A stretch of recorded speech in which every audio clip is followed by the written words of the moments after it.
السلام علیکم۔ حقیقت اسپیچ میں خوش آمدید۔ آج کا واقعہ بسم اللہ کی برکت۔ کہا جاتا ہے کہ کسی علاقے میں قحط سالی پیدا ہو گئی۔ اس قحط سالی کی لپیٹ میں نہ صرف انسان بلکہ چرند و پرند سب اس کا شکار ہو گئے۔ مویشی مالکان بے حد پریشان تھے۔ اس دوران ایک مسجد کے مولوی نے جمعہ کے خطبے میں نہایت یقین کے ساتھ یہ بات بتائی کہ اللہ کا نام لے کر یعنی بسم اللہ پڑھ کر دریا کو حکم دیا جائے تو وہ بھی نافرمانی نہیں کرتا۔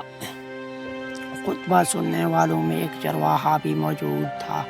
مولوی کی یہ بات اس کے دل میں اتر گئی اور اس بات پر اس کا یقین کامل ہو گیا۔ اس نے واپس آ کر اپنی بکریاں کھولی اور سیدھا دریا پر چلا گیا۔ اونچی آواز سے بسم اللہ الرحمن الرحیم پڑھا اور دریا کو کہا وہ اپنی بکریاں چروانے کے لیے دوسرے پار جانا چاہتا ہے اور اسے کہا مجھے اپنے اوپر سے گزارنے دے۔ یہ کہہ کر اس نے اپنی بکریوں کو لیا اور دریا پر چلتا ہوا دریا پار کر گیا۔ دریا کے دوسری طرف کا علاقہ گھاس سے بھرا پڑا ہوا، درختوں کے پتے بھی سلامت تھے کیونکہ کسی کو یہاں تک آنے کی رسائی نہیں تھی۔ اس نے خوب اچھی طرح اپنی بکریوں کو سیر کروایا اور واپس لوٹ آیا۔ پھر یہ اس کا معمول بن گیا، وہ بکریاں پار چھوڑ کر واپس آ جاتا اور شام کو جا کر بکریاں واپس لے آتا۔ اس کی بکریوں کا وزن دگنا ہو گیا۔ لوگ چونک گئے اور اس سے پوچھا کہ وہ اپنی بکریوں کو کیا کھلاتا ہے۔ وہ سیدھا سادہ اور صاف دل نوجوان تھا۔ اس نے صاف بتا دی کہ جناب میں تو بسم اللہ الرحمن الرحیم پڑھ کر دریا پر چل کر اپنی بکریاں دوسری طرف چروانے لے جاتا ہوں۔ یہ بات سب نے سنی مگر کسی نے اس چرواہے کے بات پر یقین نہیں کیا کیونکہ یہ ناقابل یقین بات تھی۔ مگر بات ہوتے ہوتے مولوی صاحب کے پاس پہنچ گئی۔ مولوی صاحب نے اس چرواہے کو بلایا اور سارا ماجرا پوچھا۔ اس چرواہے نے مولوی صاحب کو ہی حوالہ بنا لیا کہ مولوی صاحب میں تو آپ کا شکریہ ادا کرنے والا تھا۔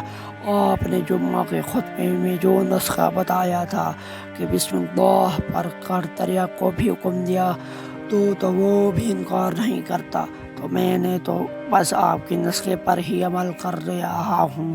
مولوی صاحب حیرت سے اس کے چہرے کو دیکھتے رہے۔ مولوی صاحب نے کہا بھائی صاحب ایسی باتیں تو ہم ہر جمعہ میں کرتے ہیں، فقط ان کا مقصد لوگوں کا ایمان بنانا ہوتا ہے۔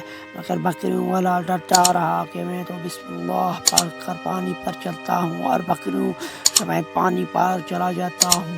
آخر کار مولوی صاحب نے صبح خود ہی یہ تجربہ کرنے کی ٹھانی، جس سے دیکھنے چرواہے سمیت پورا علاقہ بھی آ گیا۔ مجمع زیادہ تھا۔ لوگ مولوی صاحب نے ایک دو بار سوچا کہ انکار کر دوں کہ کہیں ڈوب نہ جاؤ، مگر وہ جو مولوی صاحب کو کندھے پر اٹھا کر لائے تھے اب بھی جوش و خروش سے اللہ اکبر کے نعرے لگا رہے تھے اور مولوی صاحب کے حق میں تعریفیں کر رہے تھے۔ آخرکار مولوی صاحب نے اپنے ڈر کو دور کرنے کے لیے ایک رسا منگوایا۔ پہلے اسے ایک درخت کے ساتھ باندھا، پھر اپنے کمر کے ساتھ باندھا، پھر لڑتے ڈھیلا ڈھالا بسم اللہ پڑھا اور دریا پر چلنا شروع ہو گئے، مگر پہلا پاؤں ہی رکھا تھا کہ پانی میں گر گئے۔ مولوی صاحب نے ڈبکیاں کھانے لگے اور پانی کے بہاؤ میں بہنا شروع ہو گئے۔ لوگوں نے کھینچ کر باہر نکالا۔ مولوی صاحب کی اس حرکت نے چرواہے کو پریشان کر دیا کہ مولوی صاحب کی بسم اللہ کو یہ کیا ہو گیا، کیونکہ اس کا یہ روز کا معمول تھا۔ اس کے اپنے یقین میں کوئی فرق نہ آیا۔ اس نے بسم اللہ کہہ کر بکریوں کو پانی کی طرف اشارہ کیا اور خود اب ان کے پیچھے چلتا ہوا پار چھوڑ کر واپس بھی آ گیا۔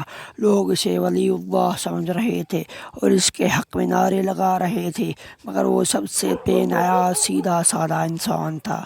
مولوی صاحب کے پاس پہنچا اور کہا مولوی صاحب میں آپ کی بسم اللہ کی تعریف سے کافی پریشان تھا، مگر پانی پر چلتے ہوئے مجھے آپ کی بسم اللہ کی بیماری کا پتہ چل گیا۔ اس چرواہے نے درخت سے بندھی رسی کی طرف اشارہ کیا اور کہا مولوی صاحب یہ ہے آپ کی بسم اللہ کی بیماری، آپ کی بسم اللہ کی برکت کو یہ رسا کھا گیا۔ آپ کو اللہ اور بسم اللہ زیادہ اسے رسی پر بھروسہ تھا، لہذا اللہ نے آپ کو رسی کے حوالے کر دیا۔ پھر کہنے لگا مولوی صاحب آپ بھی کمال کرتے ہو، میں نے آپ کی منہ سے سنا اور یقین کر لیا، اور میرے اللہ نے میرے یقین کی لاج رکھ لی، مگر آپ نے اللہ کا کلام سنا مگر یقین نہیں کیا، لہذا آپ کو اللہ نے رسوا کر دیا۔ محترم عزیز، تھینکس فار واچنگ، اللہ حافظ۔